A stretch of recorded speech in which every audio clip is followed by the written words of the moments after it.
Good evening, good evening. मैं बहुत बढ़िया। राहुल जी, आपका नाम याद हो गया। आप बताइए कैसे हैं।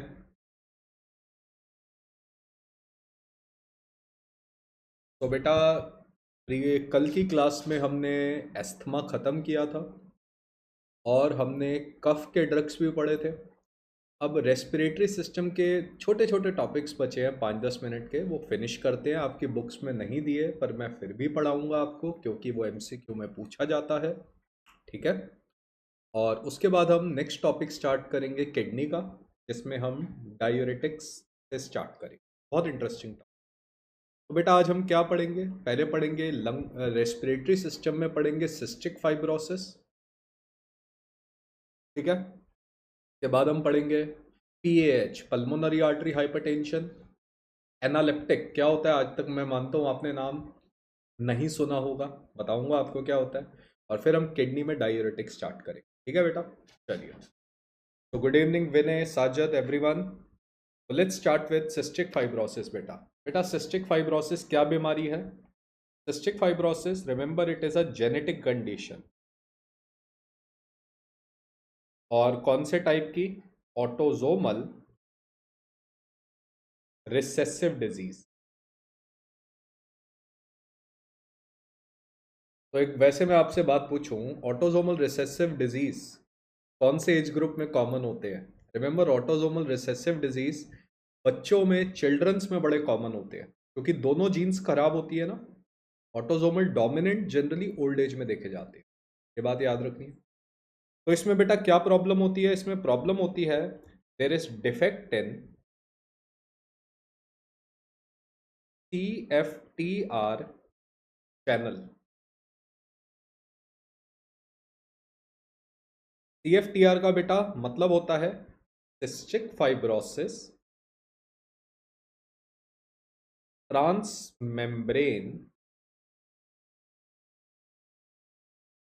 Conductance regulator. ठीक है। इसमें कुछ चैनल होती है। अब बेटा ये क्या चीज़ है? देखो यार, हमारी बॉडी में जितने भी एपिथेलियल सेल्स होते हैं, अभी मैं बताऊंगा कहाँ कहाँ होते हैं, उन एपिथेलियल सेल्स के सरफेस पे ये चैनल होता है, CFTR। और इस CFTR का बेटा काम होता है, जो सिक्रीशंस होती हैं, जो सिक्रीशंस होती हैं, मतलब मान के चलो यहाँ पे सिक्रीशन आ रही है, म्यूकस है, बाइल है, जितनी भी सिक्रीशंस होती हैं, उन सिक्रीशंस में एनायंस को सिक्रीट करना।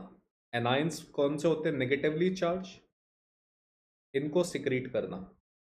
अब बात यह है, जब इस चैनल में डिफेक्ट आ जाता है,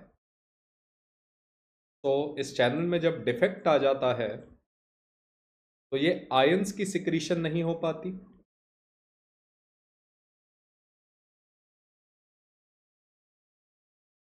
जिसकी वजह से जो टोटल सिक्रीशंस हैं वो हार्ड हो जाती है।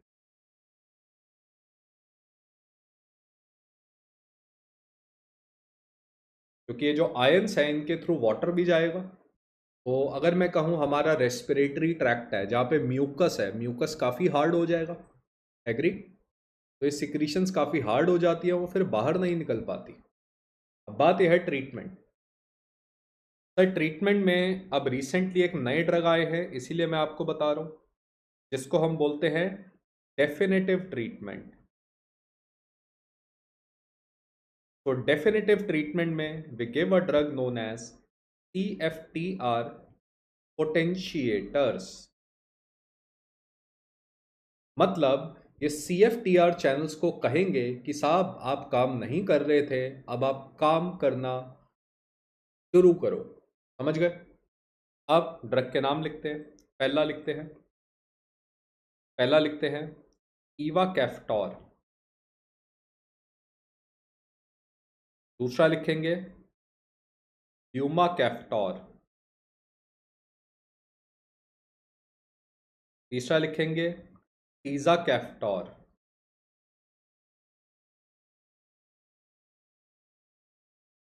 और लास्ट लिखेंगे एलिक्सा कैफ्टोर। बेटा इसमें पहले दो आपसे पूछे जाते हैं, ठीक है। अब कैसे आइडेंटिफाई करना है हम सब जानते हैं। नहीं बेटा ये प्रॉफ एग्जाम में नहीं आता, पर ये एमसीक्यू में आता है। प्रॉफ में नहीं आएगा, नहीं आएगा प्रॉफ में, ये एंट्रेंस एग्जाम में आएगा आपके, ठीक है। और कोई पढ़ाएगा भी नहीं आपको। अब बेटा कैसे नाम जानिए, आप देख रहे हो सब में कैफ्टोर वर्ड आ रहा है और कैफ्टोर में CFTR वर्ड आ रहा है। अब ये ड्रग कहाँ देते हैं, रिमेंबर हमने पढ़ा ये जेनेटिक बीमारी है, तो जेनेटिक बीमारी में कोई म्यूटेशन होती होगी, इसीलिए सिस्टिक फाइब्रोसिस होता है। तो आपने याद रखना है कि ईवा कैफ्टोर दिया जाता है व्हेन देयर इज जी, जी मतलब कोई ग्वानिन होता होगा, 551 डिलीशन के केस में देते हैं, नहीं याद रहेगा चलेगा। यूमा कैफ्टोर और टीजा कैफ्टोन देते हैं F508 के डिलीशन में, और एलिक्सा कैफ्टोर देते हैं फिनाइल एलानीन 508 डिलीशन में देते हैं। अब बेटा होता क्या है, ज़्यादातर हम टेस्टिंग तो करते नहीं है, तो हम क्या करते हैं इन तीनों ड्रग्स को आपस में कंबाइन कर देते हैं। इन तीनों ड्रग को जब हम आपस में कंबाइन करते हैं तो इस ड्रग का नाम बन जाता है ट्रीकैफ्टा। क्या बोलते हैं बेटा इसे, Trikafta. Trikafta is a combination of all these three drugs. Kafta word आ रहा है तो मतलब सिस्टिक फाइब्रोसिस, ओके। नहीं बेटा मदर टू फीटस जो होता है वो कंजेनाइटल डिजीज हो, जेनेटिक बीमारी मतलब मैन्युफैक्चरिंग डिफेक्ट, DNA में ही कोई खराबी आ गई, ठीक है। अब बेटा ये तो हो गया डेफिनेटिव ट्रीटमेंट। अब बात ये आती है कि सिस्टिक फाइब्रोसिस में पेशेंट को सिम्टम्स क्या होते हैं, है ना, यही सवाल होगा। तो अब हम नेक्स्ट बात करते हैं बेटा सिम्टोमेटिक ट्रीटमेंट की, और ये आपसे कॉमनली पूछा जाता है वाइवा में। अब बेटा जस्ट इमेजिन कि आपकी बॉडी में कहाँ कहाँ पे एपिथेलियल सेल्स होते हैं और उनकी डक्ट्स होती हैं। कहाँ कहाँ पे होती है बेटा, कोई बता सकता है कि हमारी बॉडी में ऐसी डक्ट्स कहाँ कहाँ पे होती है जिनमें कोई सिक्रीशन होती है, कोई बता सकता है। हमारे फेस में कहाँ होती है ऐसी डक्ट्स, कहाँ पे होती हैं ऐसी डक्ट्स, क्योंकि उनकी सिक्रीशन बड़ी फिर हार्ड हो जाएंगी, सिक्रीशन नहीं निकलेगी। माउथ में बताओ, कह सकते हैं माउथ में जो हमारे सैलिवरी ग्लैंड्स होते हैं उसमें होती है ना। तो सबसे पहला सैलिवरी ग्लैंड्स, तो सैलिवरी ग्लैंड्स की अगर डक्ट्स में सिक्रीशन नहीं हो रही तो कौन सा बच्चा मुझे बताएगा कि पेशेंट को क्या सिम्टम आएगा, एनीवन। ऐसी आइस में होती है लैक्राइमेटरी ग्लैंड, लैक्राइमेशन, तो कौन सा बच्चा, यस शाबाश राहुल जी शाबाश। तो आंसर लिखते हैं बेटा। तो पहला सिम्टम होता है पेशेंट को जेरोस्टोमिया और जेरोप्थेल्मिया। कोई ड्रग बताया था मैंने आपको पहले। जेरोस्टोमिया मतलब ड्राई माउथ, सैलिवरी ग्लैंड की सिक्रीशन नहीं हो रही। जेरोप्थेल्मिया मतलब ड्राई आइस, क्योंकि टीयर्स की सिक्रीशन नहीं हो पा रही। ट्रीटमेंट, सिम्टोमेटिक ट्रीटमेंट में ड्रग ऑफ चॉइसेस पाइलोकार्पिन। तो पाइलोकार्पिन हम सिस्टिक फाइब्रोसिस में देते हैं, इसी का एक भाई सेविमिलीन, ये भी हम सिस्टिक फाइब्रोसिस में देते हैं। Why, because it promotes salivation, it promotes lacrimation. समझ गए पहली बात, तो पहला हो गया सवाल हमारा हल।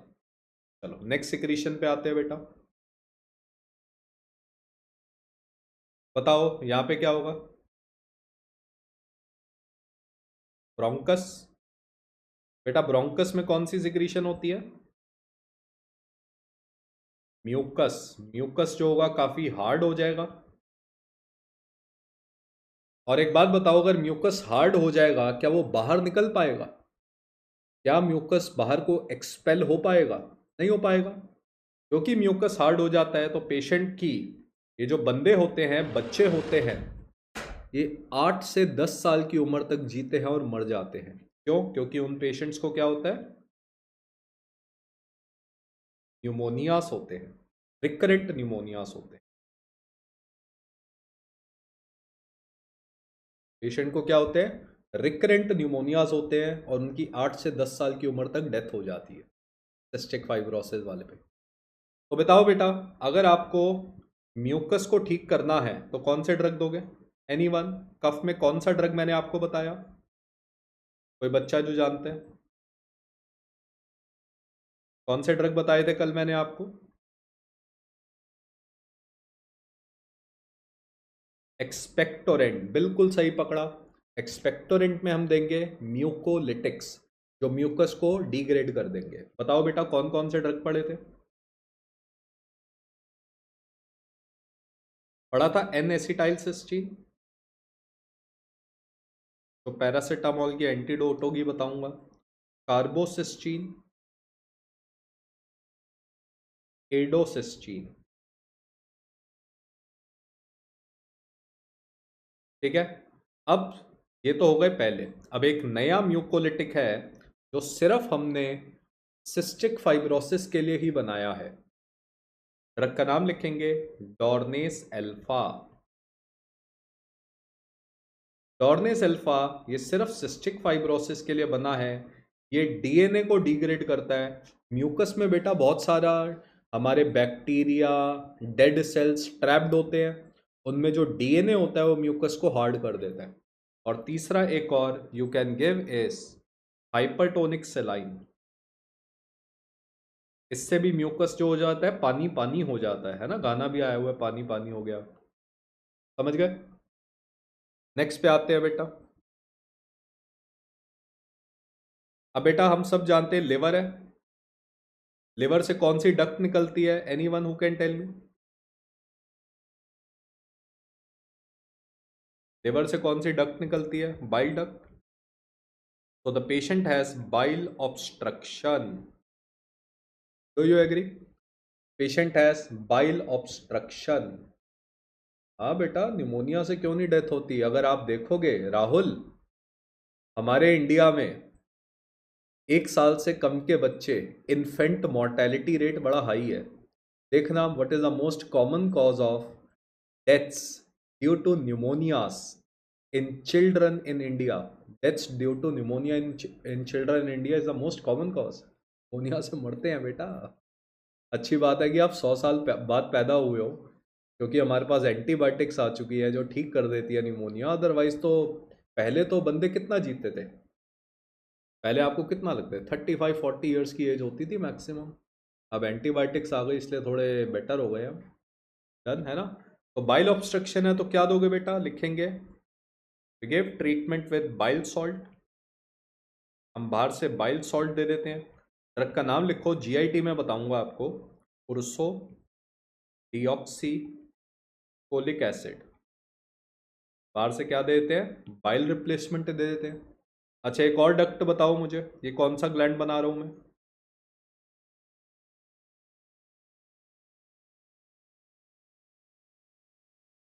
Pancreatic insufficiency. पैंक्रियाटिक डक्ट बंद हो जाती है। रिमेंबर, जब पेशेंट को पैंक्रियाटिक डक्ट बंद हो जाती है तो फूड एब्जॉर्ब नहीं होता। क्योंकि फूड एब्जॉर्ब नहीं होता तो पेशेंट को क्रॉनिक डायरिया होता है, because of malabsorption. Because of malabsorption patient को क्रॉनिक डायरिया होता है। तो यहां पे क्या दोगे? पैंक्रियाटिक एंजाइम की ट्रीटमेंट दोगे। We give pancreazyme. ये एमसीक्यू पूछा गया। पैंक्रियाजाइम, पैंक्रियाजाइम में क्या होता है? मेनली लाइपेस एंजाइम होता है, ठीक है। पैंक्रियाजाइम में क्या होता है? Lipase enzyme. अब मैं आपको बताता हूं कि सिस्टिक फाइब्रोसिस में जो पेशेंट है आपके पास कैसे रिप्रेजेंट करेगा, किस फॉर्म में आता है। तो आपको एक एमसीक्यू मिलेगा सिस्टिक फाइब्रोसिस में, a small child with history of recurrent pneumonias and chronic diarrhoea, हमेशा डायरिया रहता है। This is the picture of cystic fibrosis. समझ गए? तो बेटा इतना ही पढ़ ले, इससे आगे नहीं पढ़ना हमें। बट आपके सामने एक डायग्राम आ गया, इस डायग्राम को हम लास्ट मोमेंट पे देख सकते हैं जब हम एंट्रेंस एग्जाम देने जाएंगे, सारे आंसर हम सॉल्व कर देंगे। ठीक है, नेक्स्ट बीमारी पे आते हैं। इस बीमारी को भी बेटा एमसीक्यू में ही पूछा जाता है, लेस लाइकली है कि थ्योरी में आएगा। That is pulmonary artery hypertension. ठीक है, नेक्स्ट बीमारी पल्मोनरी आर्टरी हाइपरटेंशन। तो इसमें बेटा क्या होता है, इन पल्मोनरी आर्टरी हाइपरटेंशन हम कौन से टाइप की बात कर रहे हैं, हमें इसका कॉज नहीं पता, इडियोपैथिक।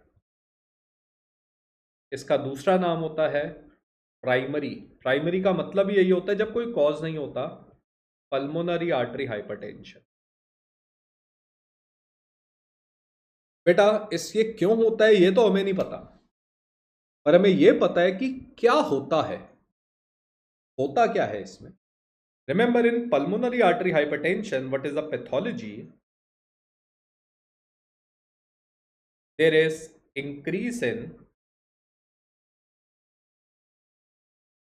प्रेशर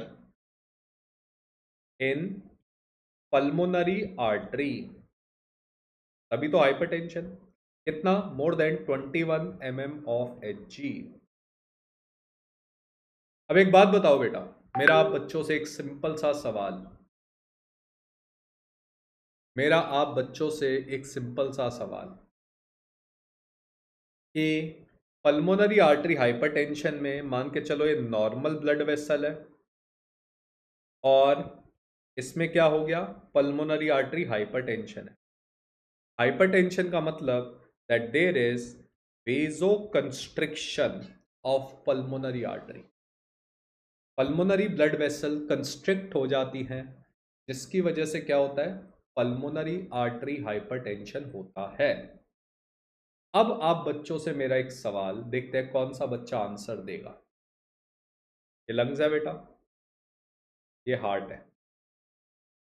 बेटा अगर पल्मोनरी आर्टरी में प्रेशर बढ़ गया, हम जानते हैं कि right part of the heart से ब्लड जाता है लेफ्ट में, लंग्स में, और लंग्स से जो ब्लड है वो left part of the heart में आता है, ये बात हम जानते हैं। और हम ये भी जानते हैं कि blood flows from high pressure to low pressure. अब आप मुझे बताइए, हार्ट के कौन से पार्ट को ज्यादा काम करना पड़ेगा, क्योंकि लंग्स में प्रेशर ज्यादा है। हार्ट के कौन से पार्ट को ज्यादा काम करना पड़ेगा? बिल्कुल सही कहा मैंने, right part of the heart will work. अगर राइट पार्ट को ज्यादा मेहनत करने पड़ेगी तो कौन सा हार्ट फेल हो जाएगा और मर जाएगा? धीरे धीरे क्या होगा, धीरे धीरे क्या होगा बेटा, धीरे धीरे क्या होगा, राइट पार्ट से, हार्ट से ब्लड लंग्स की तरफ जाता है और लंग्स में प्रेशर बढ़ा हुआ है। धीरे धीरे क्या होगा, राइट वेंट्रिकुलर हाइपरट्रॉफी होगी, राइट वेंट्रिकल की हाइपरट्रॉफी होने लग जाएगी, है ना। अब मैस और हाइपरट्रॉफी वाला जो हार्ट होता है उसको हम हार्ट फेलियर बोलते हैं, इसका दूसरा नाम होता है कॉर पल्मोनेल। तो आपको क्या लगता है, ये सीरियस बीमारी है कि नॉन सीरियस बीमारी है? Patient dice because of right heart failure, है ना, सिंपल सी बात है। तो ये हो गई बेटा पैथोलॉजी खत्म। अब सर बेसिक सवाल जो माइंड में आता है वो ये आता है कि पल्मोनरी आर्टरी में सर वेजो कंस्ट्रिक्शन हो कैसे रही है, पल्मोनरी आर्टरी में वेजो कंस्ट्रिक्शन हो कैसे रही है ना, यही सवाल आता है। तो let's understand why there is vasoconstriction in pulmonary artery. तो अगर हम एक पल्मोनरी आर्टरी बनाएं और ये जो पल्मोनरी आर्टरी है, नहीं बेटा एज रिलेटेड नहीं है, इडियोपैथिक है। इसमें ये जो एंडोथीलियल सेल है, सर ये ना ढंग से काम नहीं करता, इसका क्या हो जाता है? इसका डिसफंक्शन हो जाता है। ये जो एंडोथीलियल सेल है ढंग से काम नहीं करता। ये क्या करता है साहब? ये एंडोथीलियल सेल ये ऐसे मॉलिक्यूल ज्यादा बनाता है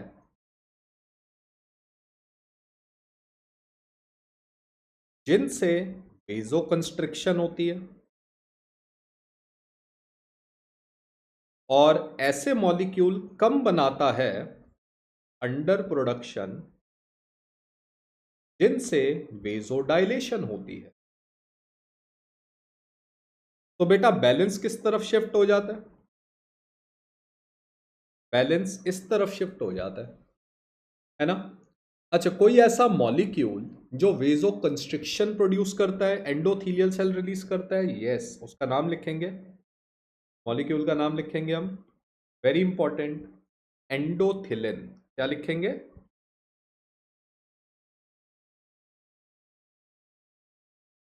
तो बताओ एंडोथिलिन क्या है? एक वेजो कंस्ट्रक्टिंग मॉलिक्यूल है, इसका ओवर प्रोडक्शन हो जाता है। अंडर प्रोडक्शन किसका होता है? लिखेंगे प्रोस्टाग्लैंडिन I2।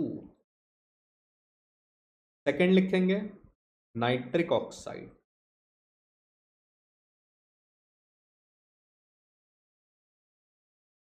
तो इस इम्बैलेंस की वजह से बेटा ऐसा होता है।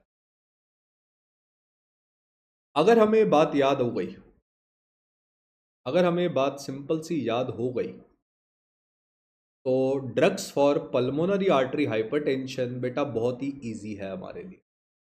Agreed? Agreed? Now before telling you the drug for pulmonary artery hypertension, क्या कोई बच्चा मुझे बता सकता है कि नाइट्रिक ऑक्साइड जो है वो वेजोडाइलेशन कैसे प्रोड्यूस करता है? एनीवन? नाइट्रिक ऑक्साइड वेजोडाइलेशन कैसे प्रोड्यूस करता है? कोई बच्चा बता सकता है? सर नाइट्रिक ऑक्साइड जो एंडोथीलियल सेल बनाता है, वो नाइट्रिक ऑक्साइड फिर स्मूथ मसल, ब्लड वेसल के नीचे जो स्मूथ मसल है उसमें जाता है। ठीक है, और वहां पे एक एंजाइम को स्टिमुलेट करता है, नाम होता है सॉल्युबल ग्वानिलिल साइक्लेस। ये बेटा याद रखना है, बहुत कॉमनली पूछा जाता है आपसे सब।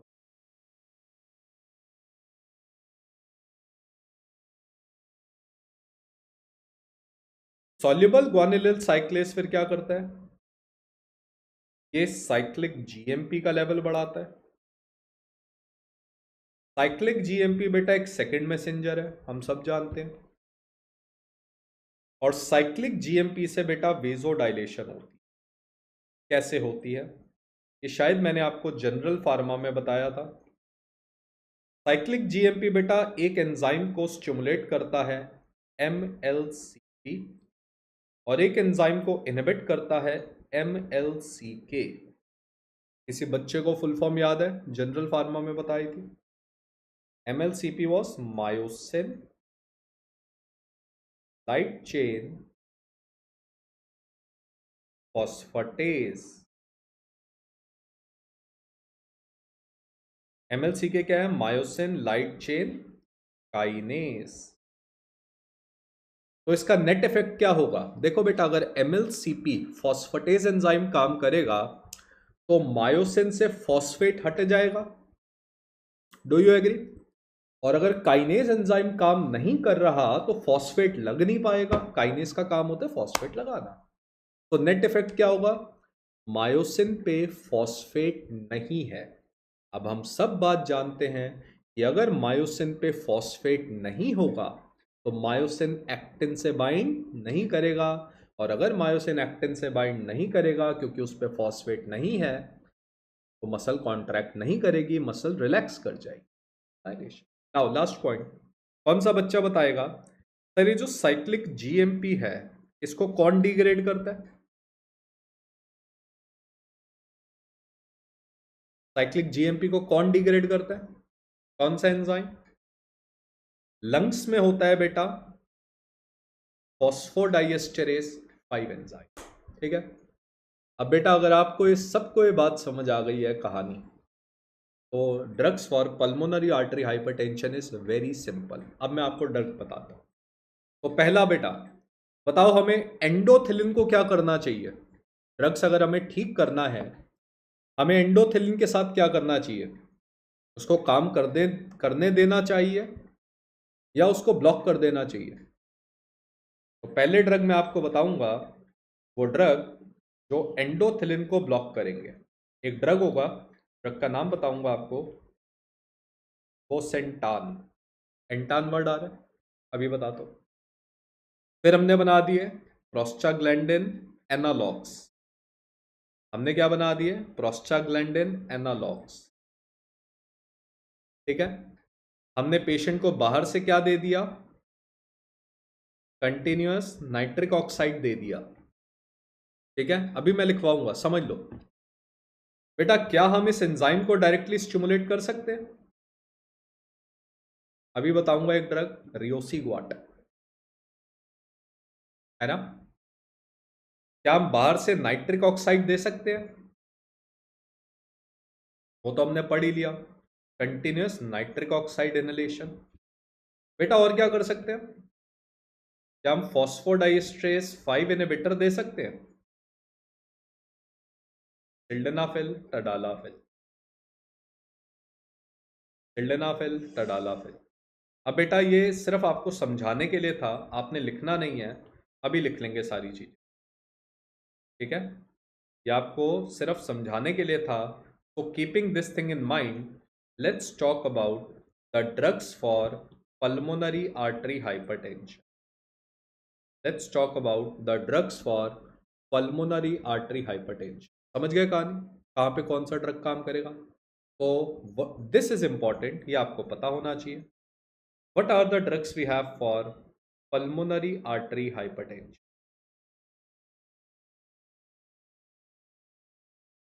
निमोनिक क्या है बेटा आपके सामने? निमोनिक क्या है? Pepsi, Coca Cola. ठीक है, ये याद रख सकते हैं। पहला पी, पहला पी स्टैंड्स फॉर, बड़ा सिंपल है, प्रोस्टाग्लैंडिन I2 एनालॉग्स।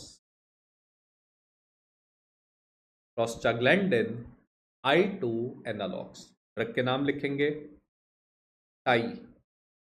कितने ड्रग्स हैं? टाई।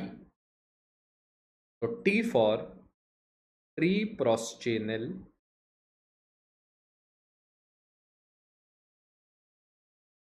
इलोप्रोस्ट,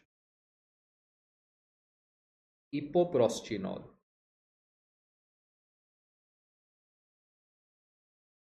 आपने बेटा प्रोस्ट वर्ड ढूंढना है बस।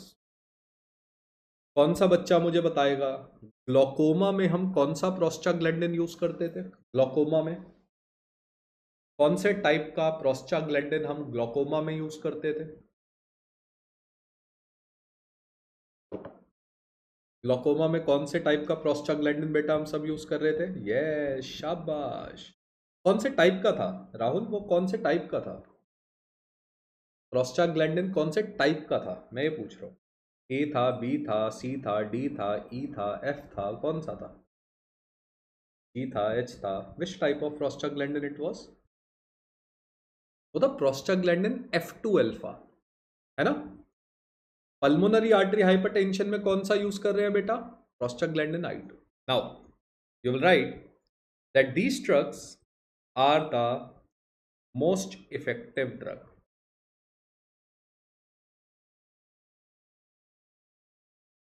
and they are the drug of choice for PAH. They are the most effective drug and they are the drug of choice for PAH. समझ गए कहानी? ठीक है, बट इनका रूट क्या है?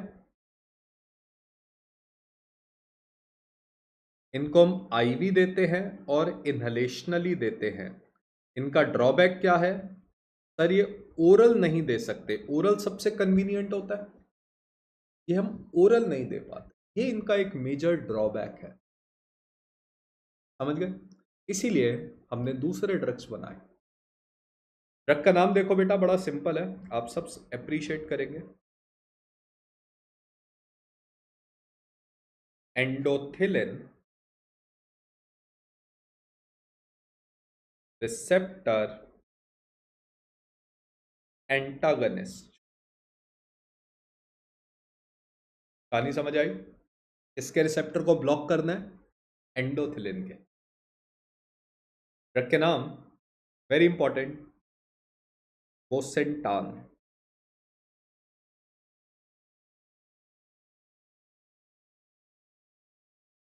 मेसिटंटान,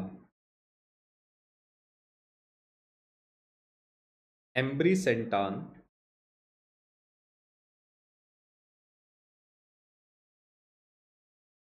मेसिटेंटान।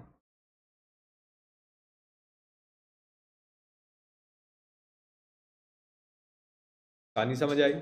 अब एक बात बताओ, हम कैसे याद कर सकते हैं? बड़ा इजी है। ईएनटी का मतलब बेटा एंडोथिलिन, एएन का मतलब antagonist.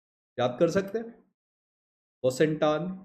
This is a very commonly asked question बेटा, इसको भूलना नहीं है। कौन सा ड्रग का नाम नहीं भूलना हमें? बोसेंटान वर्ड नहीं भूलना, बहुत कॉमनली पूछा जाता है। अब बेटा इनके बारे में दो तीन पॉइंट। इनका advantage, these drugs are most commonly used drug. Why? Because they are given oral. कहानी समझ आ रही है? तो हम कौन सा ड्रग ओरल दे सकते हैं? ये वाले ड्रग्स हम ओरल दे सकते हैं। These drugs, they are contraindicated in pregnancy. ये बात याद रखनी। ये हाईली टेरेटोजेनिक है। They are contraindicated in pregnancy. अब एक एडिशनल पॉइंट मैं आपको लिखवाऊंगा बिफोर गोइंग फर्दर। रिमेंबर बेटा, एंडोथिलिन के दो रिसेप्टर होते हैं, ETA, ETB। बेटा एंडोथिलिन के कितने रिसेप्टर होते हैं? ETA, ETB, दो रिसेप्टर होते हैं। Remember, bosentan blocks both.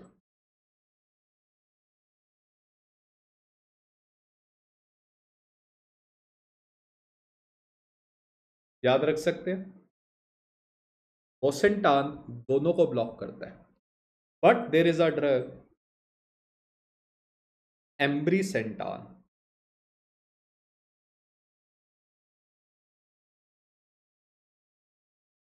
एम्ब्रीसेंटान blocks ETA only. समझ आया एम्ब्रीसेंटान नाम कहां से आया? एम्ब्रीसेंटान सिर्फ ए को ब्लॉक कर। एक MCQ है, आपको मिलेगा। डन। नेक्स्ट पे आते हैं। नेक्स्ट ड्रग देखो बेटा, बड़ा इजी है। क्या आप मुझे बता सकते हो इस ड्रग का क्या मैकेनिज्म ऑफ एक्शन होगा? Phosphodiesterase 5 inhibitor. ये किसका लेवल बढ़ाएगा?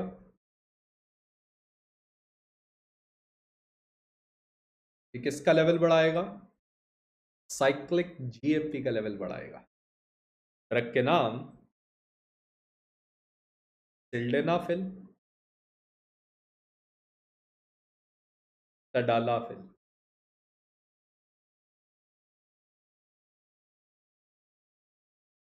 सिल्डेनाफिल, तडालाफिल।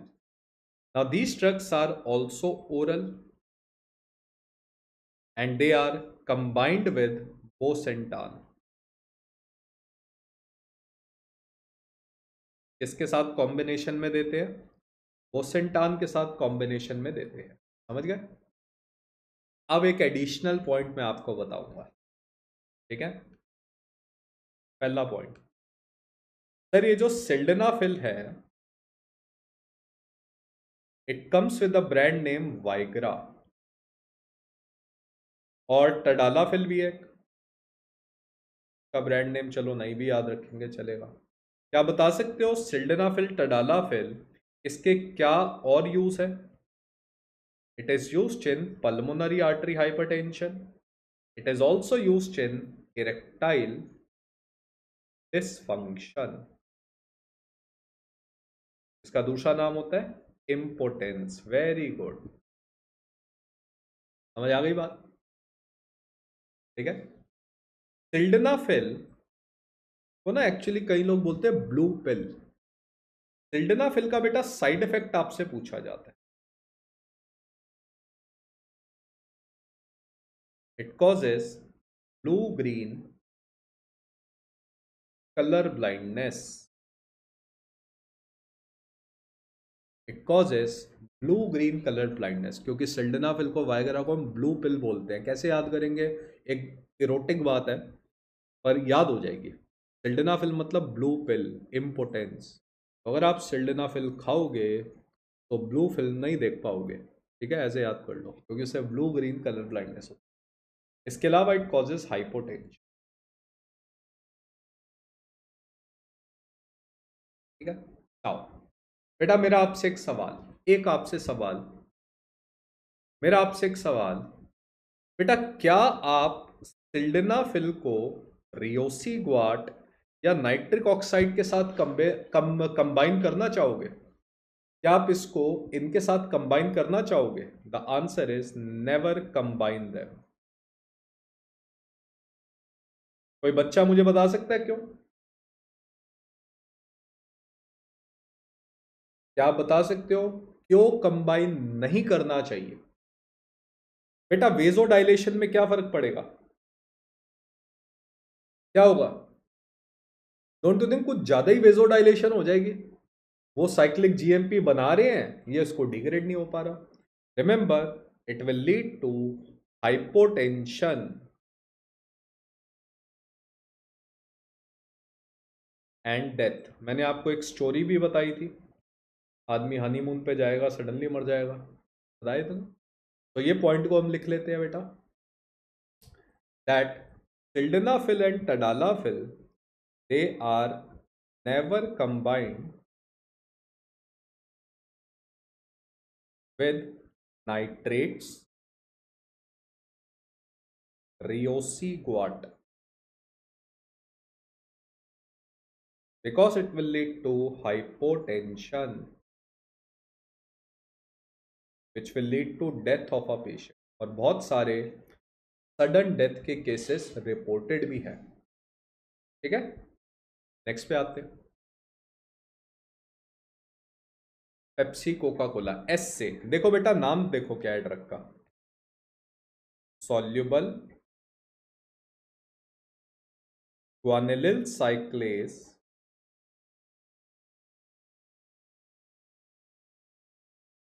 एक्टिवेटर। ड्रग का नाम रियोसीग्वाट।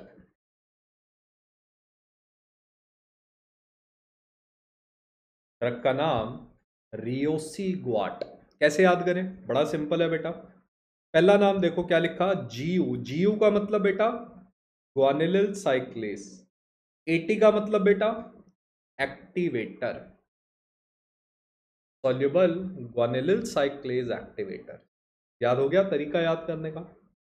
तो रियोसीग्वाट को बेटा हम कहाँ यूज करते हैं? PAH, pulmonary artery hypertension. Sir एक और ड्रग बनाया हमने, वेरिसीग्वाट। ये अभी रिसेंटली आया है ड्रग। आप देख रहे हो इसके एंड में भी कुछ ग्वाट वर्ड आ रहा है। सर ये जो वेरिसी ग्वाट है, ये पल्मोनरी आर्टरी हाइपरटेंशन में नहीं देते। इसको हम तब देते हैं जब पेशेंट को क्या हो गया है? हार्ट फेलियर हो गया है। CHF की फुल फॉर्म बेटा, CHF की फुल फॉर्म क्या होती है? Chronic heart failure. Chronic heart failure, समझ गए? रियोसीग्वाट कहाँ देते हैं? पल्मोनरी आर्टरी हाइपरटेंशन में। वेरिसीग्वाट कब देते हैं? CHF में। और हम जानते हैं this drug is never combined.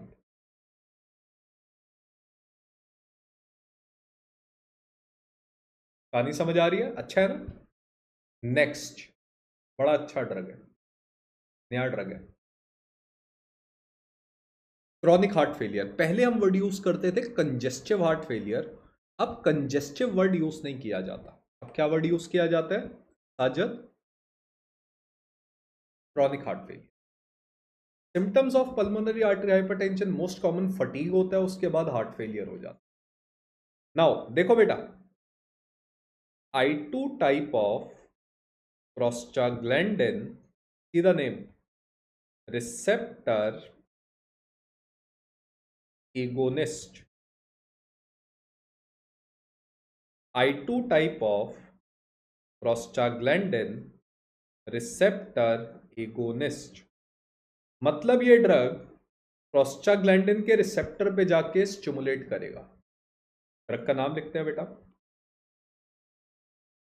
Drug का नाम लिखेंगे सेलेक्सीपैग। ड्रग का क्या नाम लिखेंगे? सेलेक्सीपैग, ठीक है। सेलेक्सीपैग, इट इज गिवन ओरल। क्या आप बता सकते हो, अगर हमारे पास बेटा पहले से ही अगर प्रोस्टाग्लैंडिन्स हैं, अगर हमारे पास पहले से ही प्रोस्टाग्लैंडिन I2 एनालॉग्स हैं, तो मुझे एक बात बताओ बेटा, वो तो मोस्ट इफेक्टिव ड्रग थे, हमें सेलेक्सीपैग क्यों बनाना पड़ा? कौन सा बच्चा बताएगा? हमें सेलेक्सीपैग क्यों बनाना पड़ा? हमें क्यों बनाया सेलेक्सीपैग? जब हमारे पास ट्रीप्रोस्टिनिल है, जब हमारे पास ट्रीप्रोस्टिनिल है, तो हमने सेलेक्सीपैग क्यों बनाया? एनीवन?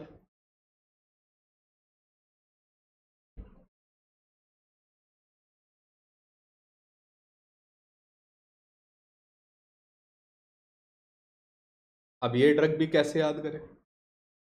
यस, बिल्कुल सही राहुल। तो कैसे याद करें? I2 प्रोस्टाग्लैंडिन एगोनिस्ट, याद रख सकते हैं सेलेक्सीपैग का नाम, I2 प्रोस्टाग्लैंडिन एगोनिस्ट, याद हो गया ना? The reason is this has an advantage, it can be given orally.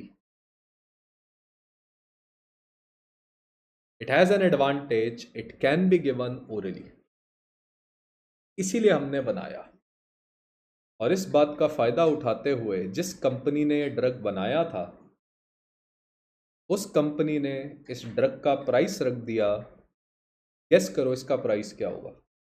Anyone? सेलेक्सीपैग का कितना का कॉस्ट होता होगा? Anyone who can guess? मान लो, तुक्के मारो। What do you think will be the price of selexipag? 100 रुपये? चलो थोड़ा और ऊपर उठो यार, अब अमीरों की बात करो, और बताओ।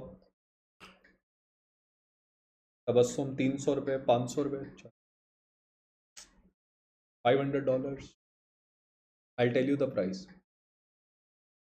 इसकी 6 मंथ के ट्रीटमेंट की कॉस्ट है बेटा 1.5 करोड़ रुपीस। 6 मंथ ऑफ सेलेक्सीपैग, मतलब रोज की एक गोली देते हैं, 6 मंथ तक गोली दोगे तो 1.5 करोड़। एक महीने की लगभग 25 लाख रुपए, एक दिन की लगभग 1 लाख रुपए। चलो, अच्छा लगा? चलो, उसका ना पेटेंट है, जिस कंपनी है उसका पेटेंट है, महंगा बेचता है, क्योंकि ओरल ड्रग है, हाईली इफेक्टिव ड्रग है। तो पढ़ना। चलो, ऐसी ऐसी चीजें। आपको मैं एक ड्रग बताऊंगा, उसका कॉस्ट है 18 करोड़ रुपीस। एक ड्रग है, ऑस्पैमोजीन नाम से आएगी, जीन थेरेपी है। उस ड्रग का कॉस्ट है 18 करोड़ रुपए। हम इंडियंस क्या कहेंगे यार, मरी जाओ, इससे अच्छा क्या करेंगे वो ड्रग लेके। ये है 10 साल पुराना ही है, ज़्यादा नहीं। पेटेंट है ना, पेटेंट बताया था ना आपको, 20 साल तक रहता है, जितना मर्जी महंगा बेचो कोई कुछ कर ही नहीं सकता आपका। ठीक है बेटा, सेलेक्सीपैग। अब कोका कोला, कोका कोला में लिखोगे बेटा कौन सा ड्रग? ये बेटा इस साल का सवाल था। Continuous nitric oxide inhalation.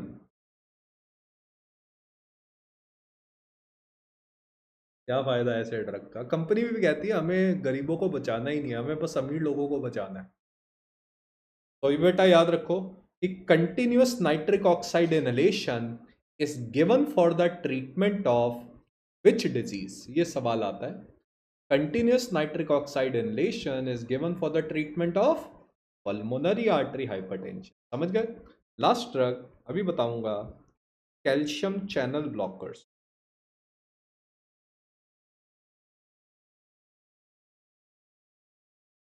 Now, calcium channel blockers like amlodipine,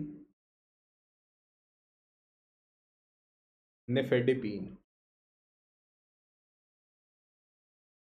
Amlodipine and nifedipine calcium channel blockers, they are the drug of choice for pulmonary artery hypertension with systemic hypertension. Systemic hypertension मतलब पूरी body में हर जगह hypertension है। जो हम सबको होती है ना हाइपरटेंशन, हम सबका बीपी हाई रहता है, हम हाथ पे देखते हैं, है ना, उसे हम सिस्टमिक हाइपरटेंशन बोलते हैं। अगर पूरी बॉडी में हाइपरटेंशन है तो कौन सा देते हैं with pH? Calcium channel blocker. तो बेटा ये सारे ड्रग आपके सामने एक पेज में है, सिर्फ ये पेज आपको पढ़ के जाना है। ठीक है, ठीक है बेटा, समझ आ गई बात? गुड, ठीक है, डन। इतनी बात हमें याद रखनी है। आता है ड्रग्स के बेटा साइड इफेक्ट्स तो होते ही, ठीक है। तो ये हो गए बेटा हमारे पीएएच खत्म। लास्ट पॉइंट बात कर लेते हैं एक छोटा सा, एनालेप्टिक। एनीवन, किसी को मतलब पता है इस ड्रग का, एनालेप्टिक्स का?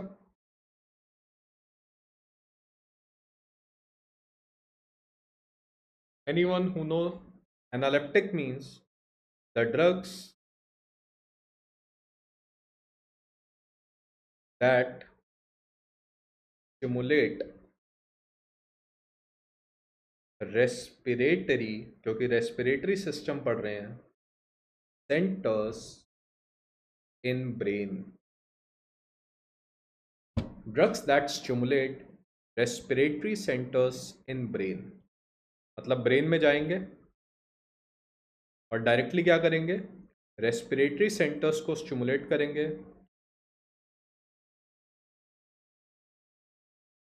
Hence they are given in the treatment of apnoea या फिर रेस्पिरेटरी डिप्रेशन या फिर रेस्पिरेटरी डिप्रेशन।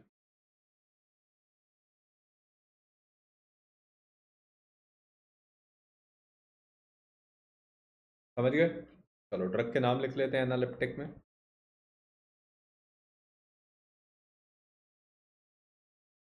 निमोनिक लिखोगे टफन। टफन को इंग्लिश में क्या बोलते हैं? बरो, गाड़ देना। सिर्फ अभी ड्रग के नाम याद रखेंगे। पहला ड्रग डॉक्साप्रैम। बेटा ये आपसे पूछा गया है, ये पूछा गया एग्जाम में कि डॉक्साप्रैम क्या है। बेटा बिना साइड इफेक्ट के कोई चीज नहीं होती, पानी भी नहीं होता, पानी ज्यादा पी लोगे प्रॉब्लम हो जाएगी, ठीक है। एल्मीट्रीन, ये नहीं याद रहेगा चलेगा, मैं मार्क कर रहा हूं कौन सा याद करना है। फ्लूमाजेनिल, एसिटाजोलामाइड,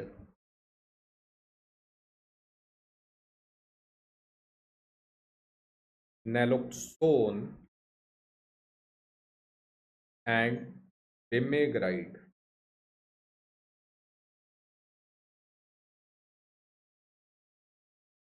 बेटा इसमें जो पूछे गए हैं नाम मैंने आपके सामने मार्क कर दिया, तो देखते हैं बेटा कहाँ देते हैं। पहले दो ड्रग लिखेंगे, apnoea which is seen in cases of barbiturate poisoning,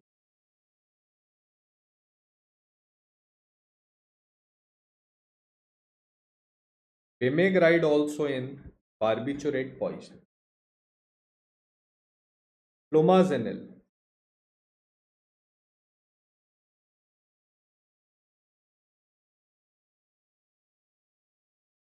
it is the antidote for benzodiazepine poisoning, बाद में बताऊंगा। एसिटाजोलामाइड, माउंटेन सिकनेस क्या होता है आज ही बताऊंगा आपको मैं, अगर टाइम मिला। नैलोक्सोन, ओपियोइड पॉइजनिंग, ये सारी एंटीडोट है। सिर्फ ये वर्ड याद रख लो, अभी इसके आगे नहीं जाएंगे अब, ठीक है। इस सारे ड्रग में बहुत डिटेल में आपको अभी सीएनएस वाले चैप्टर में बताऊंगा। तो बेटा this finishes our respiratory system, this finishes our respiratory system, ठीक है। तो एनालेप्टिक वर्ड का मतलब पता होना चाहिए फिलहाल आपको। तो let's start with a very important, yes, antidotes are generally given IV, है ना, आईवी होती है। बताऊंगा सारे ड्रग्स के बारे में कैसे काम करते हैं, जब बार्बिचुरेट आएगा तब बताऊंगा, जब ओपियोइड आएगा नैलोक्सोन बताऊंगा, एसिटाजोलामाइड में आपको डायूरेटिक्स में ही बताऊंगा, जब बेंजोडाइazepine सीएनएस में पढ़ेंगे तो बेंजोडाइazepine के बारे में आपको बताऊंगा, ठीक है, डन। चलो let's start with now kidney chapter, renal system.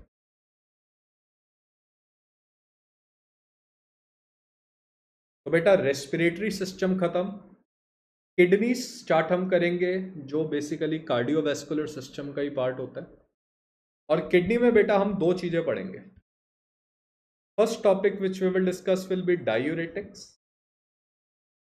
और सेकंड सिस्टम एक हार्मोन के बारे में पढ़ेंगे, एडीएच हार्मोन और वेसोप्रेसिन हार्मोन के बारे में पढ़ेंगे, ठीक है। हमारे दो टॉपिक्स हम पढ़ेंगे किडनी वाले चैप्टर में। Let's start first with diuretics, ठीक है। पहले हम स्टार्ट करते हैं किससे, डायूरेटिक्स से। First let's start with diuretics. बहुत ही इंपॉर्टेंट टॉपिक है और बहुत ही इंटरेस्टिंग है, इसमें आपको बड़े दिमाग लगाना पड़ेगा अपना, ठीक है। बेटा मैं अभी सीवीएस इसलिए स्टार्ट किया है बेटा, क्योंकि सीवीएस में ना दोबारा आपको बीटा ब्लॉकर, अल्फा ब्लॉकर, ये सारे ड्रग्स दोबारा आएंगे।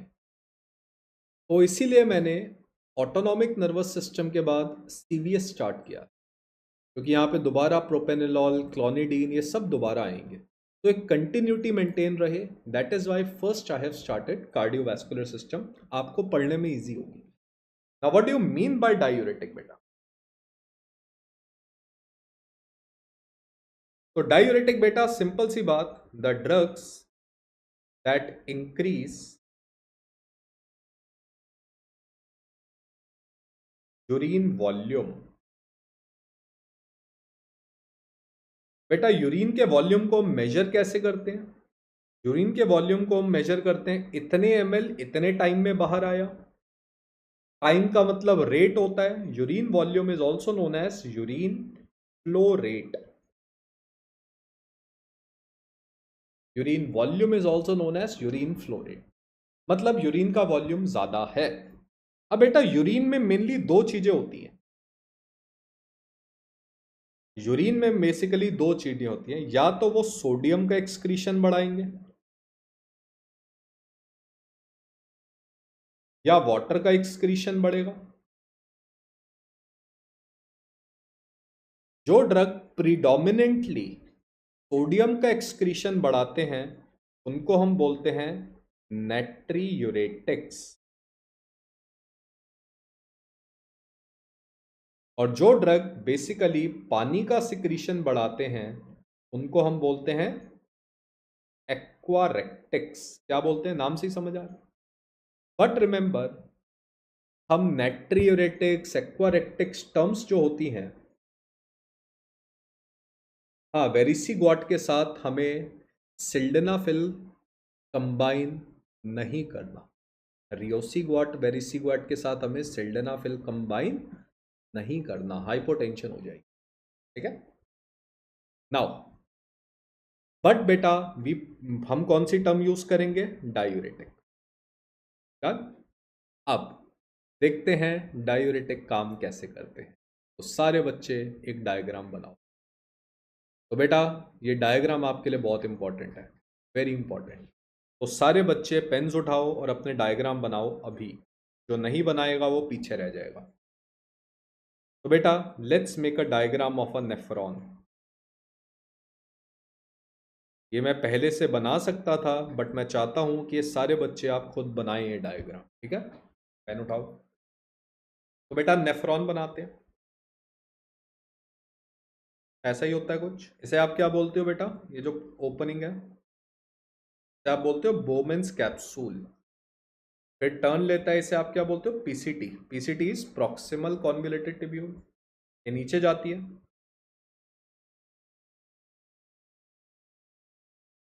ना। इसे आप क्या बोलते हो, डिसेंडिंग लिम्ब। फिर एक टर्न लेता है, इसे आप बोलते हो लूप ऑफ हेनले। इसके बाद ये ऊपर जाता है ना, ऊपर की तरफ जाता है। बेटा कैटजंग में नहीं दिए हुए, बहुत सारी चीजें नहीं दी कैटजंग।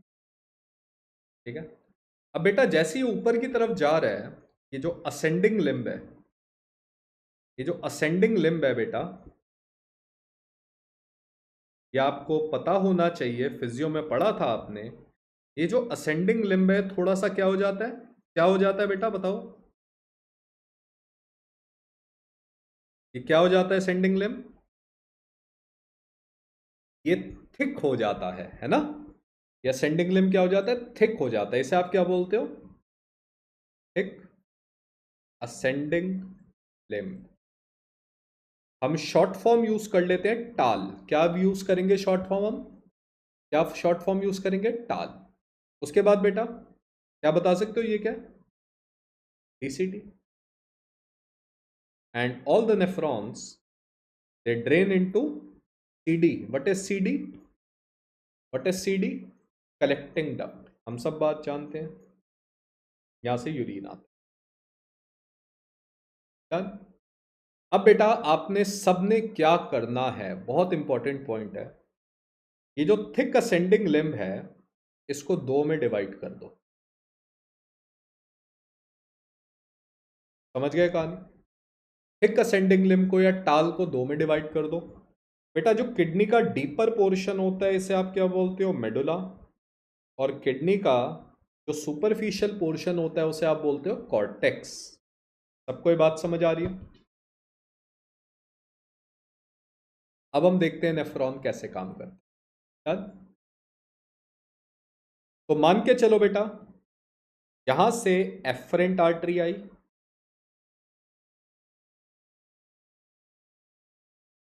उसने कैपिलरीज में कन्वर्ट हुआ। कैपिलरीज को आप क्या बोलते हो, ग्लोमेरुलस। और ये फिर इफरेंट आर्टरी आई गई। एंड बेटा ये जो इफरेंट आर्टरी होती है ये नेफ्रॉन के साथ बेटा पैरेलल चलती रहती है। इसे आप क्या बोलते हो, जो इफरेंट आर्टरी नेफ्रॉन के साथ पैरेलल चलती रहती है इसे आप क्या बोलते हो, क्या बोलते हो इसे, एनीवन, वासा रेक्टा बोलते हो, वासा रेक्टा। नाउ अब लेट्स अंडरस्टैंड, लेट्स सपोज,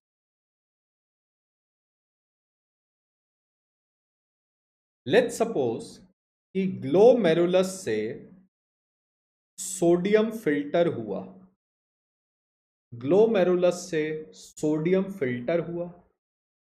सबसे पहले ये जो सोडियम है ये पीसीटी में आता है। लेट्स से 100 मॉलिक्यूल्स फिल्टर हुए सोडियम के।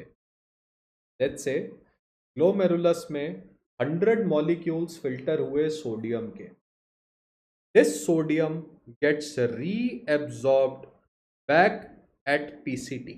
ये दोबारा रीएब्सॉर्ब हो जाता है, एग्री।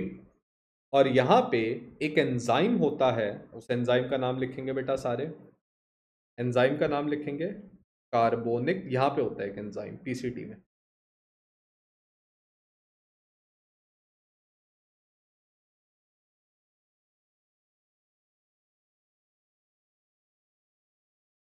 एंजाइम का नाम लिखोगे कार्बोनिक एनहाइड्रेस।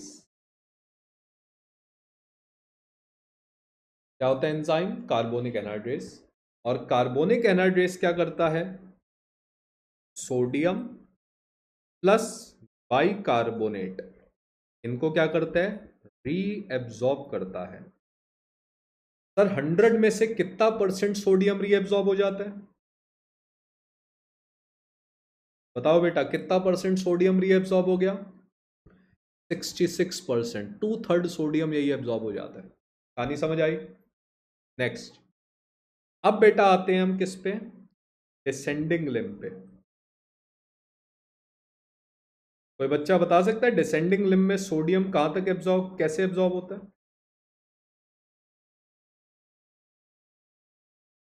ठीक है, तो ये हो गया हमारा पहला पार्ट, पीसीटी। अब बात करते हैं डिसेंडिंग लिम्ब की, इस पार्ट की। Any student? Descending limb, remember it is impermeable to sodium. Descending limb में सोडियम एब्जॉर्ब नहीं होता बेटा, क्या एब्जॉर्ब होता है? सिर्फ और सिर्फ वाटर रीएब्जॉर्ब होता है। कहानी समझ आई? तो डिसेंडिंग लिम्ब में क्या रीएब्जॉर्ब होता है? Only and only water, because it is impermeable to sodium. ठीक है, नाउ आगे बात करते हैं। सर अब इस पार्ट की बात करते हैं। कोई बच्चा मुझे इस पार्ट का नाम बता सकता है जो ग्रीन में है? रिमेंबर, ग्रीन वाले पार्ट का बच्चा, कौन सा बच्चा मुझे नाम बताएगा ग्रीन वाले पार्ट का? कौन सा बच्चा मुझे ग्रीन वाले पार्ट का नाम बताएगा?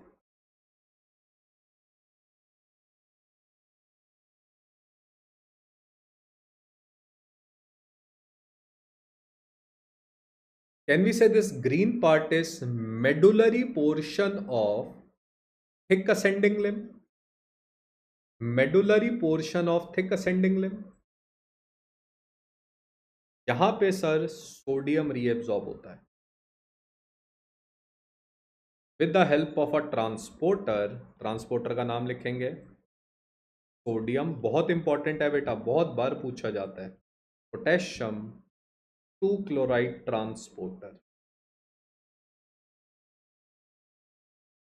Sodium potassium two chloride transporter नहीं बेटा, this is medullary portion of thick ascending limb and 20% of sodium gets reabsorbed here. Done? अब बेटा हमने कौन सा पार्ट लिखा? थिक असेंडिंग लिम्ब और early part of DCT. DCT को हमने दो में डिवाइड कर दिया, तो थिक असेंडिंग लिम्ब और early part of DCT.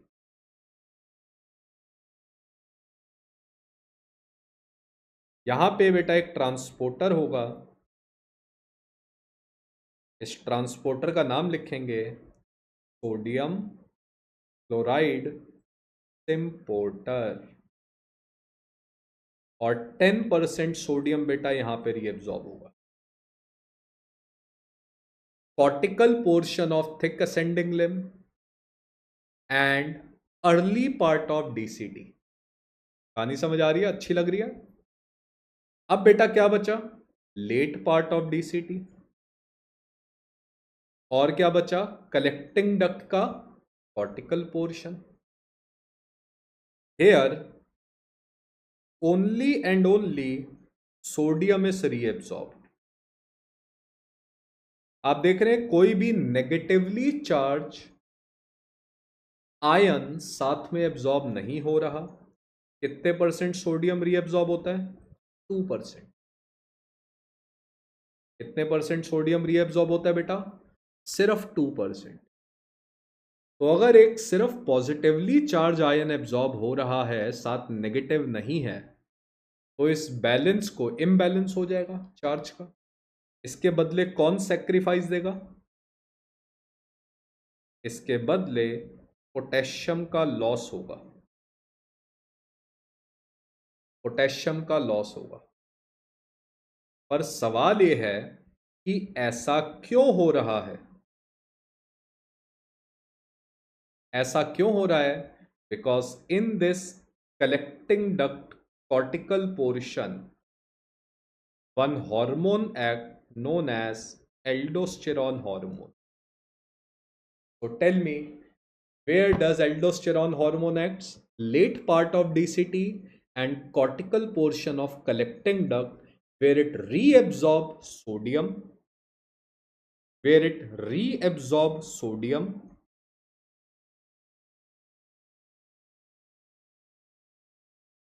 and it causes potassium loss in urine.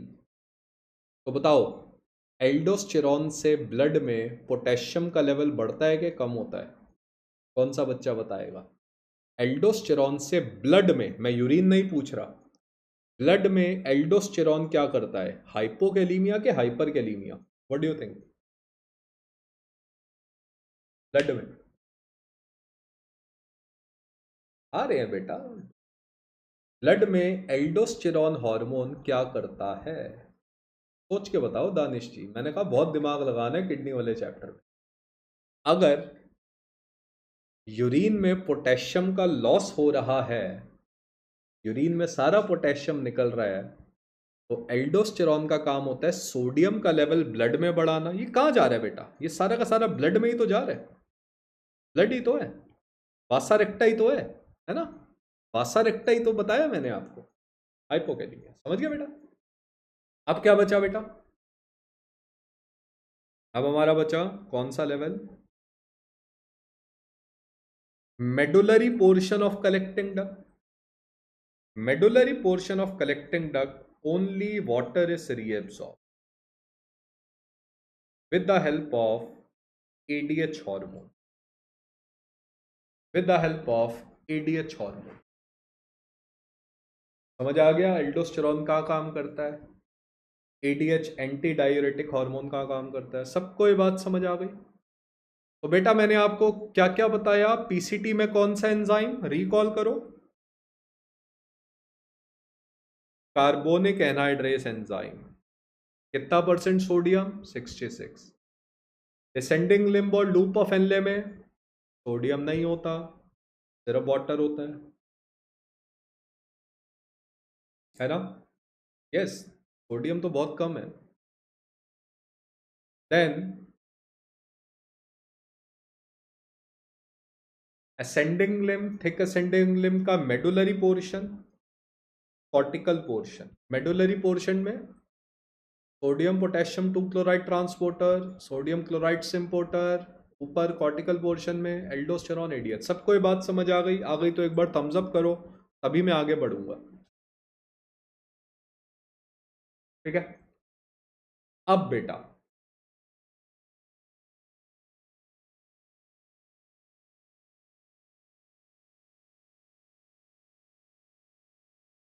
अब बेटा अगर हमें ये बात समझ आ गई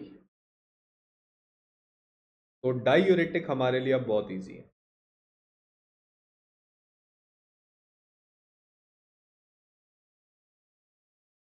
ठीक है? अब बेटा हम इस सोडियम को रीएब्जॉर्ब नहीं होने देंगे। अगर हम इस प्रोसेस को इनहिबिट कर दें तो सोडियम यूरिन में निकल जाएगा, और अगर सोडियम यूरिन में निकल गया तो वो डायूरेटिक होगा। तो first class of diuretic, can you tell me the name of first class of diuretic? Can you tell me the first class of diuretic?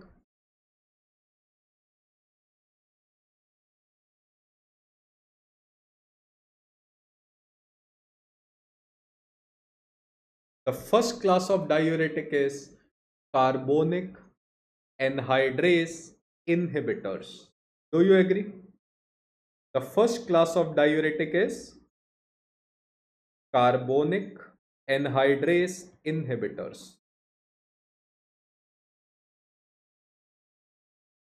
ठीक है?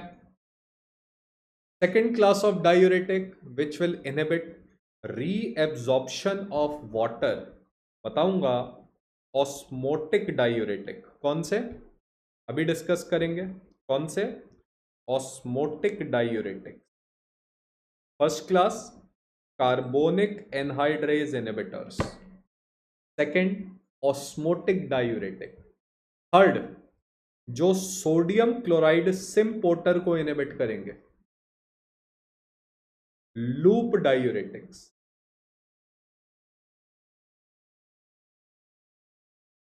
थर्ड, जो सोडियम क्लोराइड सिम्पोर्टर को इनहिबिट करेंगे कॉर्टिकल पोर्शन में, thiazide diuretics. Agreed?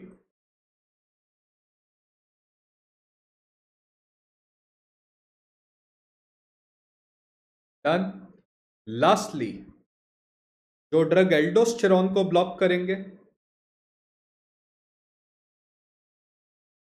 Can you tell मी, अगर आप इस aldosterone को काम नहीं करने दोगे तो बताओ पोटेशियम का एक्सक्रीशन होगा? क्या पोटेशियम का एक्सक्रीशन होगा?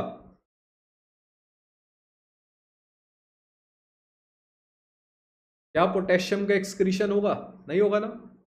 सोडियम चला जाएगा यूरिन में पर पोटेशियम बच जाएगा।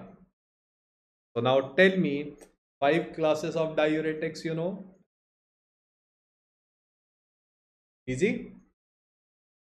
कहानी समझ आई? बताओ मुश्किल है ये? पहले बताओ कौन सा डायूरेटिक कहाँ काम करता है? ये मुश्किल है आपके लिए? ठीक है, ये नॉर्मल है। ये डायूरेटिक है जो इस प्रोसेस को इनहिबिट करे। ठीक है बेटा?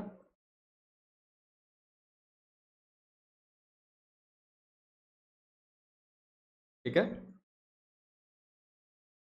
Now now keep this diagram in your mind, I will ask you certain questions. ठीक है? तो first class of diuretic we all know is, पहला कार्बोनिक एनहाइड्रेस इनहिबिटर्स। इसमें मैं आपको एक ड्रग बताऊंगा, बाद में लिखेंगे acetazolamide. Can you tell me their site of action?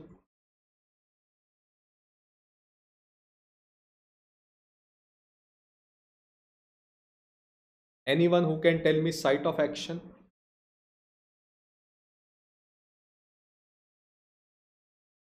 In which part of nephron?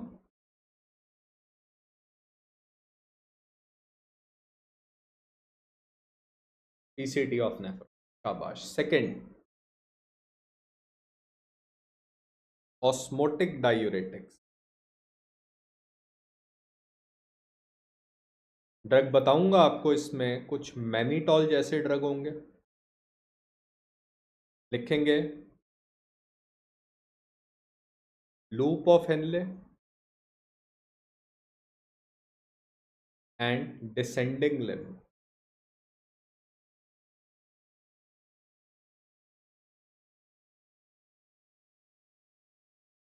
तीसरा मोस्ट इंपॉर्टेंट है आपके लिए, लूप डायूरेटिक्स। एग्जाम्पल फिलहाल एक लिख लो, फ्यूरोसेमाइड, बड़ा इंपॉर्टेंट ड्रग है। Now which student will tell me furosemide inhibit which transporter?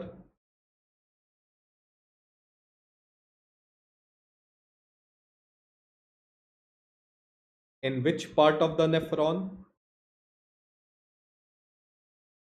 In which part of the nephron? At medullary part of thick ascending limb। और ये बात बहुत ही कॉमनली आपसे पूछी जाती है। सबको ये बात समझ आई? किसी को कोई डाउट इसमें? किसी को कोई डाउट? फोर्थ बताओ, थायाजाइड्स।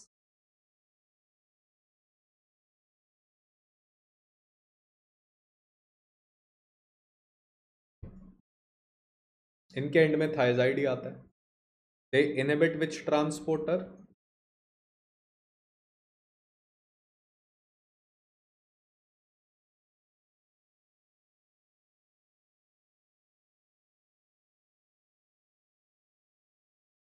at cortical part of thick ascending limb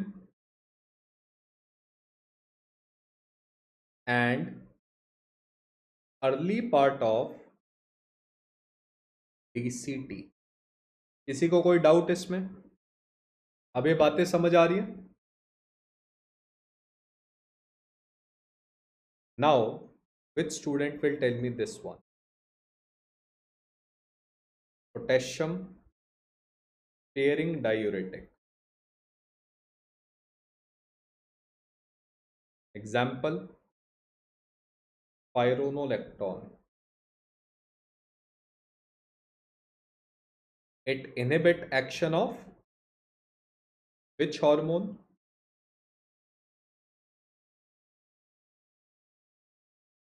And they act on collecting duct plus late part of DCT.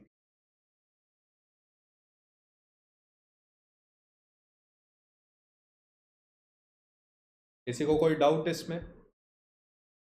Easy हो गया काम आपके लिए? पहले बताओ, इजी हो गया? ये सबसे इंपॉर्टेंट सवाल है आपके लिए। चलो अब मैं आपसे क्विज पूछता हूं। पहला सवाल, विच diuretic only act on medullary part of nephron? मतलब वो कॉर्टेक्स पे काम नहीं करता, सिर्फ मेडुला पे काम करता है। कौन सा diuretic? Anyone? And which diuretic act only at collecting duct? Collecting duct पे कौन सा डायूरेटिक काम करता है? ये दो एमसीक्यू आते हैं बेटा आपके पास। शाबाश। पहले का है क्या? लूप। दूसरा का क्या है?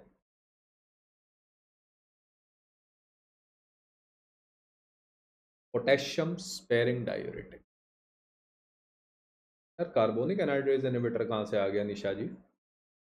मेडुलरी पार्ट पे बात कर रहे हैं ना, कॉर्टेक्स पे काम नहीं कर रहा। कलेक्टिंग। यस। नेक्स्ट सवाल। नेक्स्ट सवाल, अब देखते हैं आप कितना दिमाग लगाते हैं। विच diuretic causes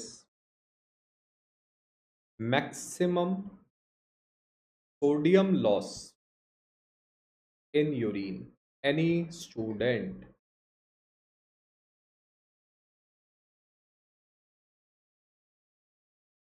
Which diuretic produce maximum sodium loss in urine?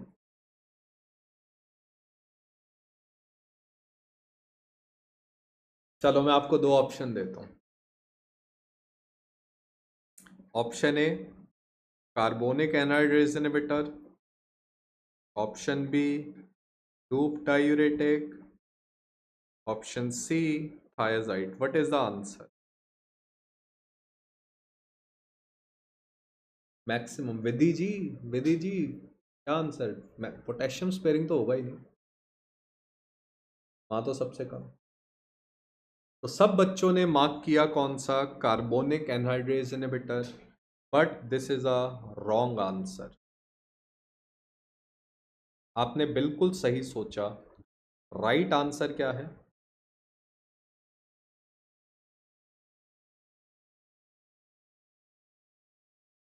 Right answer is loop diuretic. आपने बिल्कुल सही सोचा है। आप सब बच्चों ने बिल्कुल लॉजिकल आंसर दिया है। अगर हम दिमाग लगा के सोचें तो कार्बोनिक एनहाइड्रेज इनहिबिटर होना चाहिए, बिल्कुल होना चाहिए साहब। देखते हैं क्यों होना चाहिए। क्योंकि sir carbonic anhydrase inhibitor 66% sodium को रीअब्सॉर्ब करता है ना। तो आपने क्या किया, अगर कार्बोनिक एनहाइड्रेज इनहिबिटर दिया तो क्या हम कह सकते हैं कि ये सोडियम नेफ्रॉन के बाकी पोर्शन में पहुंचेगा? Now the point is, carbonic anhydrase inhibitor is one of the weakest diuretic. The reason is, जैसे ही आप पीसीटी में सोडियम को इनहिबिट करते हो reabsorption, the later part of nephron, nephron का जो बाकी का पार्ट है वो कंपनसेट कर लेता है। समझ आई बात? अगर आप सोडियम को पीसीटी में रीएब्जॉर्ब नहीं होने दोगे तो किडनी का नेफ्रॉन का बाकी का पार्ट उसे कंपनसेट करता है। तो the answer is, now tell me the answer. The answer is, the reason is the later part of nephron compensate.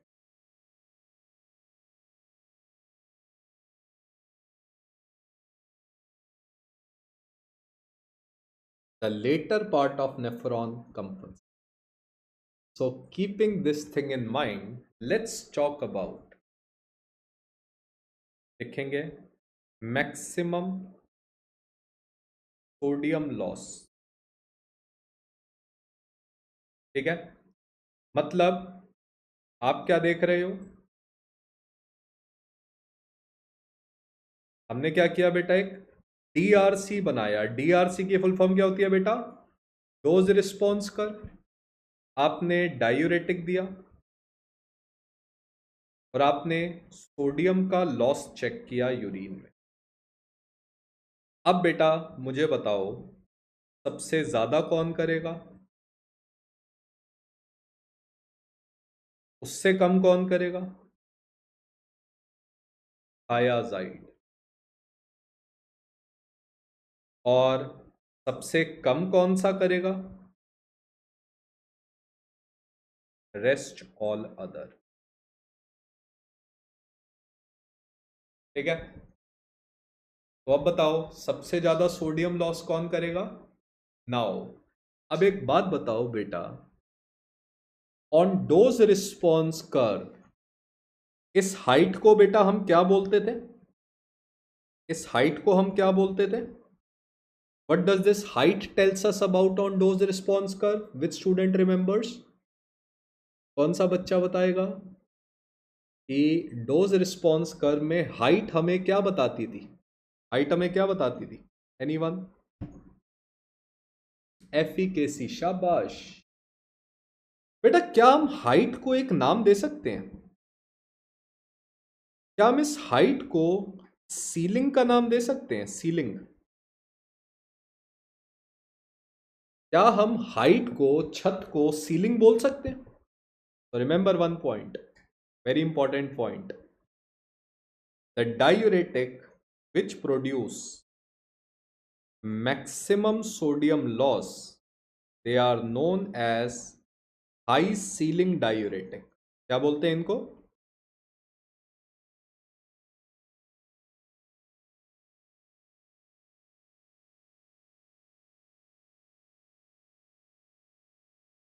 And which drug is a high ceiling diuretic? Loop diuretic।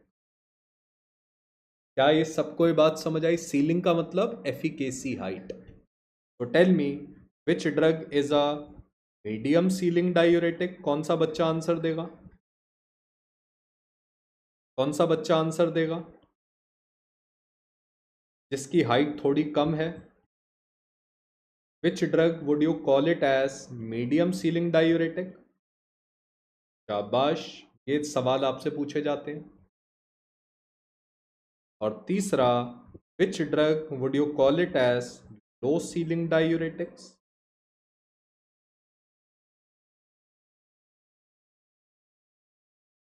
देखते हैं, carbonic anhydrase inhibitors, osmotic diuretic.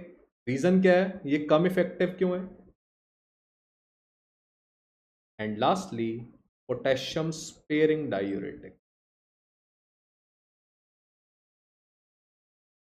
I hope ये बात समझ आई सबको। Thiazide medium है ना, क्योंकि वहां सिर्फ 10% सोडियम रीएब्जॉर्ब होता है, लूप के एरिया में 20% एब्जॉर्ब होता है, इसलिए थायजाइड थोड़े कम है ना। और भी रीजंस है, मैं बाद में बताऊंगा आपको। Done now. So loop is the most effective. Loop causes maximum sodium loss. Which diuretic causes maximum sodium loss? Now potassium sparing diuretic आप लिखोगे, it is the weakest diuretic. The weakest diuretic is potassium sparing. The strongest diuretic is loop diuretic. Done. चलो अब दोबारा मैं आपसे एक सवाल पूछ, which diuretic produce maximum potassium loss?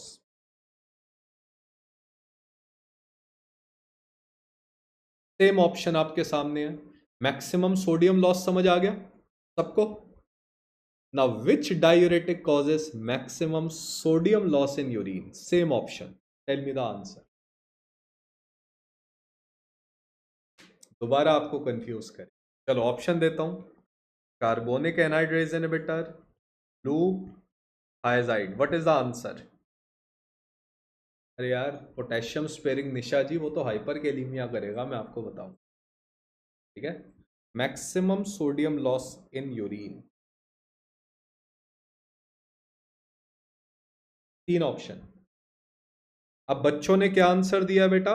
बच्चों ने आंसर दिया लूप, है ना? बिल्कुल सही सोचा. Again this is the wrong answer.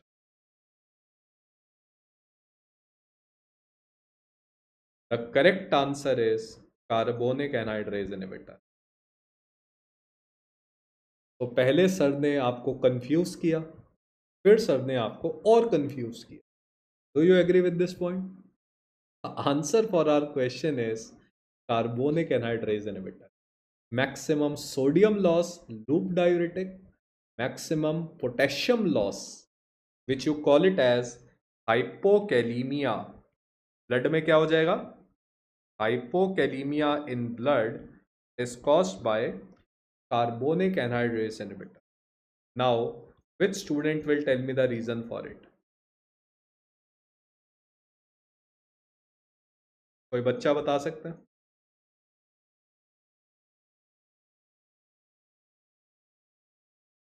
I'll tell you the reason again for it. अब बेटा देखो, सारे बच्चे ध्यान से सुनो. मैं अभी पोटेशियम की बात कर रहा हूं. बेटा कौन सा बच्चा मुझे बताएगा, अगर हम डायूरेटिक देंगे कार्बोनिक एनहाइड्रेज इनहिबिटर, पीसीटी में सोडियम रीएब्सॉर्ब नहीं होगा? क्या हम कह सकते हैं कि अगर पीसीटी में 66% सोडियम रीएब्सॉर्ब होता है, तो अगर हम कार्बोनिक एनहाइड्रेज इनहिबिटर देंगे तो it will deliver maximum sodium to later part of nephron? क्या हम कह सकते हैं कार्बोनिक एनहाइड्रेज इनहिबिटर देंगे तो किडनी के नेफ्रॉन के बाकी के पार्ट में सबसे ज्यादा सोडियम डिलीवर होगा? क्या हम कह सकते हैं carbonic anhydrase inhibitor will deliver maximum sodium to collecting duct? अगर मैक्सिमम सोडियम कलेक्टिंग डक्ट पे पहुंचा तो कलेक्टिंग डक्ट इस सोडियम को कैसे रीअब्सॉर्ब करेगी? Because carbonic anhydrase inhibitor deliver maximum sodium to later part of nephron, maximum sodium exchange will occur with potassium. तो यहां पे सबसे ज्यादा सोडियम रीअब्सॉर्ब होगा कलेक्टिंग डक्ट पे, और उसके बदले सबसे ज्यादा पोटेशियम का लॉस होगा. समझ आई कहानी? क्योंकि इससे सबसे ज्यादा सोडियम डिलीवर होता है, इसलिए सबसे ज्यादा maximum sodium exchange with potassium at collecting duct. समझ गया? समझ. वेरी गुड बेटा. एक अगर आप कार्बोनिक एनहाइड्रेज इनहिबिटर दोगे, देखो बेटा बड़ी सिंपल सी बात है, आप यहाँ पे सोडियम को रीएब्सॉर्ब नहीं होने दे रहे, सारा सोडियम यहाँ डिलीवर हो जाएगा, है ना? सारा सोडियम यहाँ चला जाएगा. क्योंकि अब sodium later part of nephron में जा रहा है, तो सोडियम विल बी रीअब्सॉर्ब, तो later part of the nephron will compensate for that sodium, later part of nephron. So here sodium will be reabsorbed, but उसके बदले पोटेशियम का loss होगा। एग्रीड? बीपी बेटा सोडियम से राइज होता है, potassium से नहीं। पोटेशियम से बीपी राइज नहीं होता ना? तो सबसे ज़्यादा सोडियम पोटेशियम का एक्सचेंज किससे में होगा? Carbonic anion. हाँ, बात याद रखना। इसके बाद लिखेंगे थायाजाइड्स, के बाद लू। अब मेरा आपसे एक सवाल, विच डायूरेटिक प्रिजर्व पोटेशियम? कौन सा डायूरेटिक प्रिजर्व करता है potassium? That means which diuretic will produce hyperkalemia in blood? So which diuretic will preserve potassium and it will produce hyperkalemia in blood? Anyone? नाम से ही पता है हमें। कोई बच्चा बता सकता है? The answer is potassium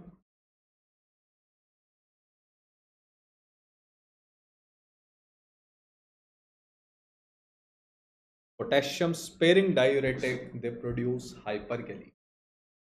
अब कोई बच्चा मुझे बता सकता है what is one of the use of potassium sparing diuretic? What is the use of potassium sparing diuretic? One use of potassium sparing diuretic, कोई बच्चा लॉजिकली बताए। Potassium sparing diuretic hence, potassium sparing diuretic, hence it is combined with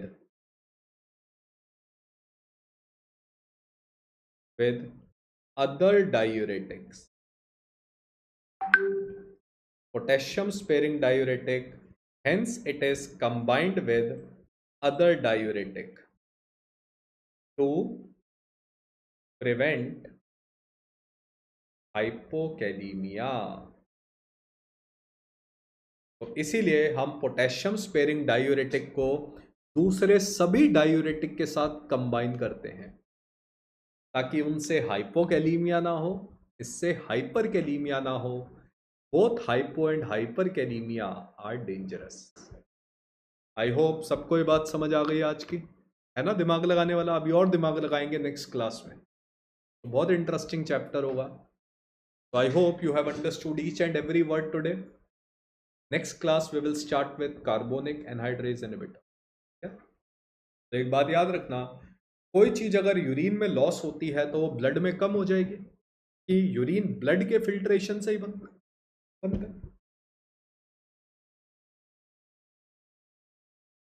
हाँ विधि जी, क्या doubt था आपका? Potassium sparing है बिल्कुल।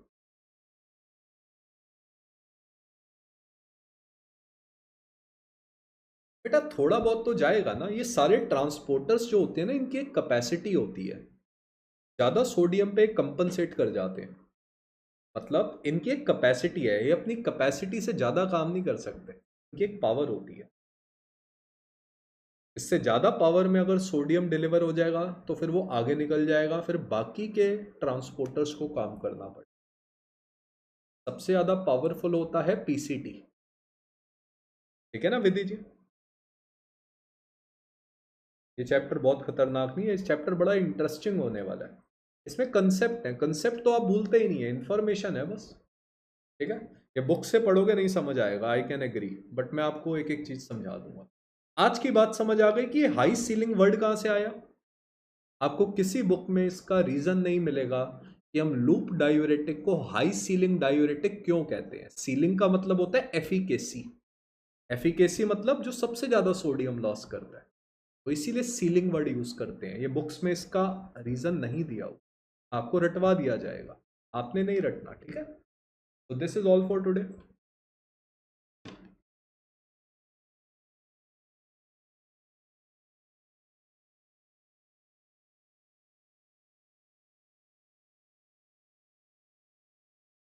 तो नेक्स्ट क्लास में बेटा बैठ आने से पहले नोट्स ज़रूर पढ़ना है। डन। आज के लिए इतना ही, फिर मिलते हैं नेक्स्ट क्लास में जो काफ़ी दिनों बाद होगी। पढ़ के ज़रूर आना आप, ठीक है बेटा। Thank you.